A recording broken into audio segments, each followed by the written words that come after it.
पवित्र रमजान महिन्याच्या शेवटच्या शुक्रवारी मशिदींमध्ये शेवटची नमाज अदा करण्यात आली। मात्र मुस्लिम बांधवांनी हातावर काळी पट्टी बांधून नमाज अदा केली। केंद्र सरकारनं वक्फ बोर्डात सुधारणा करण्यासाठी आणलेल्या विधेयकाचा निषेध करण्यासाठी हातावर काळी पट्टी बांधण्यात आली। केंद्र सरकार संसदेत वक्फ सुधारणा विधेयक मंजूर करून कायदा करण्याची तयारी करत आहे। या विधेयकामुळे सरकारला वक्फ मालमत्तांवर अधिक नियंत्रण मिळेल अशी भीती मुस्लिम समुदायाला आहे। या पार्श्वभूमीवर रमजान महिन्याच्या शेवटच्या शुक्रवारी देशभरात मुस्लिम बांधवांनी हातावर काळी पट्टी बांधून शेवटची नमाज अदा केली। नागपुरातही मशिदीत असंच चित्र पाहायला मिळालं। 17 मार्चला नागपुरात झालेल्या हिंसाचारानंतर मोमीनपुरा अधिक संवेदनशील झाला आहे। या घटनेनंतर येथे मोठ्या प्रमाणात पोलीस बंदोबस्त तैनात करण्यात आला आहे।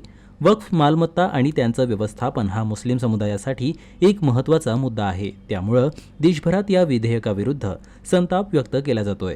नागपुरातही मुस्लिम समाजातील नेत्यांनी सरकारकडे हा कायदा मागे घेण्याची मागणी केली आहे।